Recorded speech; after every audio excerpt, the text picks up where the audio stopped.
विना परवानगीने सत्याचा मोर्चा काढल्यानं आयोजकांना भोवलं। मोर्चाच्या आयोजकांवर मुंबई पोलिसांकडून गुन्हा दाखल। प्रतिबंधात्मक आदेशाचं उल्लंघन केल्याचा ठपका।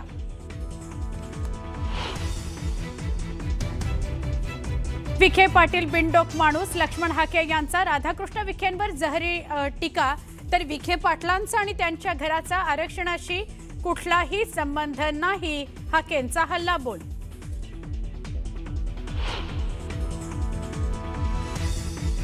निवडणुकीच्या संभाव्य तारखा वळसे पाटलांनी केल्या जाहीर। महापालिकांच्या निवडणुका 15 जानेवारीला होणार। कार्यकर्त्यांना लगेच कामाला लागण्याच्या वळसे पाटलांच्या सूचना। पाचोर्यातील शिवसेना शिंदे गटाच्या मेळाव्यात आमदार किशोर पाटलांची भाजपवर टीका। महायुतीच्या 1 वर्षाच्या काळात एक फुटकी कवडी सुद्धा आमदारांना मिळाली नाही, असं म्हणत सरकारला दिला घरचा आहेर। उद्धव ठाकरेंचा 5 नोव्हेंबर ते 8 नोव्हेंबर धाराशिवसह मराठवाडा दौरा। सरकारनं जाहीर केलेली मदत मिळाली की नाही याचा करणार उद्धव ठाकरे पंचनामा।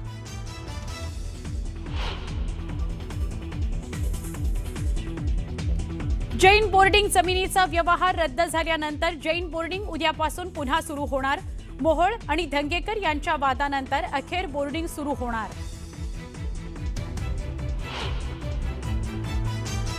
कोल्हापूर जिल्ह्यातल्या शिरोळ तालुक्यामध्ये एफआरपीच्या मुद्द्यावर शेतकरी संघटना आक्रमक। ऊस वाहतूक करणारे ट्रॅक्टर पेटवले।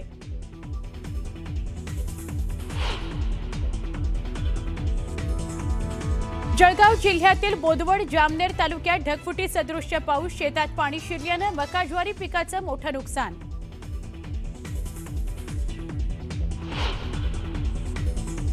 उपमुख्यमंत्री एकनाथ शिंदेंच्या हस्ते पंढरपूरमध्ये विठ्ठल रुक्मिणीची कार्तिकी एकादशीची शासकीय पूजा संपन्न। नांदेड जिल्ह्यातील रामराव आणि सुशीलाबाई वालेगावकर हे दाम्पत्य बंद मानाचे वारकरी। महिला क्रिकेट विश्वचषकात भारत आणि दक्षिण आफ्रिका संघात आज महामुकाबला। विश्वचषक जिंकून भारतीय महिला संघानं इतिहास रचावा, क्रीडा प्रेमींची इच्छा।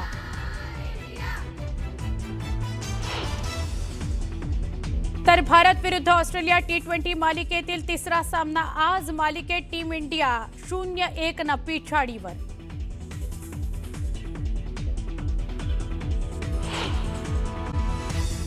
तर मुंबईमध्ये काल महाविकास आघाडी आणि मनसेकडून सत्याचा मोर्चा काढण्यात आला होता।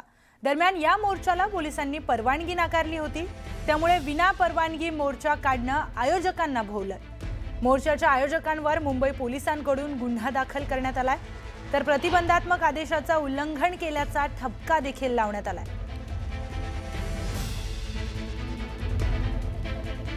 तर काल महाविकास आघाडी आणि मनसेकडून मोर्चा काढण्यात आला। सत्याचा मोर्चा असं या मोर्चाला नाव देण्यात आलं होतं।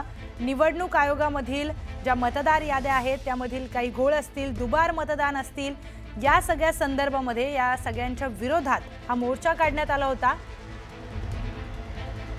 माझा प्रश्न असा आहे, ठीक आहे, आमच्यावर गुन्हा दाखल केला। काल भाजपने जो काय सोपट एक 4-5 लोकांना घेऊन जो मुक मोर्चा काढलेला, त्या मुक मोर्चाची परवानगी होती का? मग त्यांच्यावर गुन्हा दाखल झाला का? मग एकट्या मनसेवर आणि महाविकास आघाडीवर का गुन्हा दाखल झाला?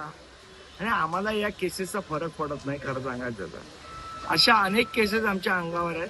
त्यामुळे अस्वलाच्या अंगावर एखादा केस आला काय आणि एखादा केस गळाला काय त्यांनी काही फरक पडत नाही। आम्ही असल्या केसेसना भीक घालत नाही आणि घाबरत सुद्धा नाही।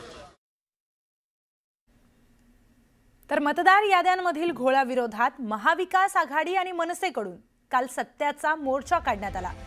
या सत्याच्या मोर्चातून दुबार मतदारांविरोधात ठाकरे बंधूंनी आक्रमक पवित्रा घेतल्याचं पाहायला मिळालं।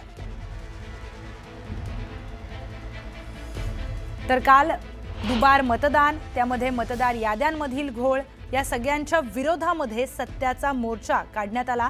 या मोर्चामध्ये महाविकास आघाडी त्याचबरोबर मनसे हे सगळे एकत्रित येऊन या मोर्चामध्ये सहभागी झाले आणि या मोर्चाची सांगता जेव्हा झाली तेव्हा राज ठाकरेंनी भाषणाची सुरुवात केली। जेव्हा कधी निवडणुका होतील, एक तर पहिल्यांदा तुम्ही घराघरामध्ये जा, सर्वजण याद्यांवरती सगळ्यात जोरात काम करावं. चेहरे कळले पाहिजेत. एकेका यादीवरचे सगळ्यांना चेहरे कळले पाहिजेत. ती माणसं तिकडे मतदार नोंदणीची म्हणजे आपलं मतदाराच्या ठिकाणी बसले पाहिजेत. आणि त्यानंतर जर समजा तिकडे हे दुबार तिबार वाले जर आले तिथेच फोडून काढायचे.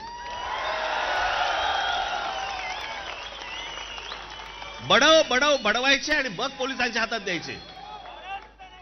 त्याशिवाय हे वटणीवरती येणार नाही. त्याशिवाय हा महाराष्ट्रामधला जो चाललेला कारभार आहे हा वटणीवरती येणार नाही. आजपासून तुम्ही सगळ्यांनी आणि प्रत्येक राज्यातल्या प्रत्येक नागरिकांनी ही जबाबदारी घेतली पाहिजे की मत चोर जिकडे दिसेल तिथल्या तिथे त्याला फटकावला पाहिजेच. लोकशाही मार्गाने फटकवा. आता लोकशाहीचा मार्ग तुम्हाला माहिती आहे. आम्हाला कायदा हातात घ्यायचा नाहीये, पण कायद्याचा खोटा दांडुका जर आमच्या डोक्यात मारणार असाल तर त्या दांडुक्याचं सुद्धा काय करायचं हा सुद्धा निर्णय घ्यायला ही महाराष्ट्रातली जनता सक्षम आहे. पुढची महत्त्वाची बातमी पाहूयात. महाविकास आघाडी आणि मनसेनं मतदार याद्यांमध्ये दुरुस्ती करण्यासाठी निवडणूक आयोगाच्या विरोधात मोर्चा काढलेला.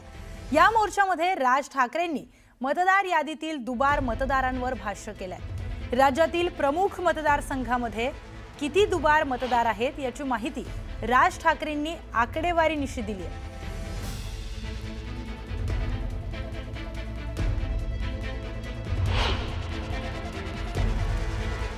लोक म्हणतील की बाबा हे आकडे तर बोलून दाखवलेत, पुरावा कुठे आहे?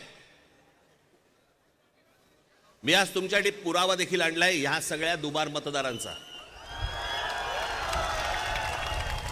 काढते कापड. हे सगळे दुबार मतदार आहेत. हे एवढे सगळे दुबार मतदार आहेत. हे मी तुम्हाला आता जेवढे फक्त मतदारसंघ सांगितले तेवढ्यातले फक्त दुबार मतदार आहेत. एवढे पुरावे दिल्यानंतर देखील हट्ट सुरू आहे की नाही कोर्टाने सांगितलंय जानेवारीत निवडणुका घ्या. कशा घ्या? का घ्या? कोणाला आहे घाई? 5 वर्ष निवडणुका घेतल्या नाहीयेत. 5 वर्ष. अजून 1 वर्ष गेलं तर काय फरक पडणार आहे? काय फरक पडतो? 5 वर्ष काही फरक नाही पडला. अजून 1 वर्ष गेलं.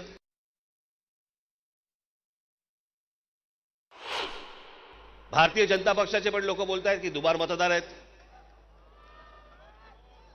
शिंदेचे लोक बोलत आहेत दुबार मतदार आहेत. अजित पवारांचे लोक म्हणतात दुबार मतदार आहेत. अरे मग अडवलंय कोणी? मग हा निवडणूक घेण्याची घाई का करतात? साधी गोष्ट आहे. मतदार याद्या साफ करा आणि मतदार याद्या साफ केल्यानंतर त्या पूर्ण पारदर्शक केल्यावरती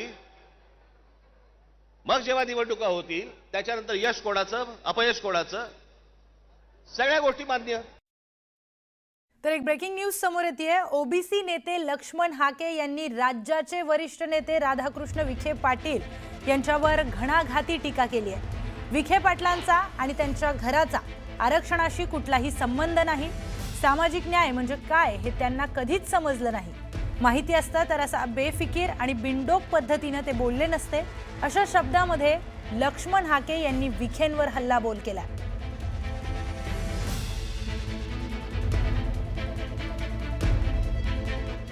विखे पाटलांचा आणि त्यांच्या घराण्याचा आणि आरक्षणाचा काय संबंध आहे का? काडी मात्र संबंध.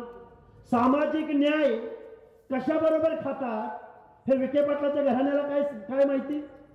आणि ते जर त्यांना माहित असतं तर विखे पाटील नावाचा बेजबाबदार बिंडो माणूस अशा पद्धतीचं वक्तव्य केलं असतं का? अरे विखे, तुमच्या बापजाद्यांनी कारखाने चालवले, वायनऱ्या चालवल्या, तुम्हाला कुठलीही विचारधारा नाही विखे पाटलांना.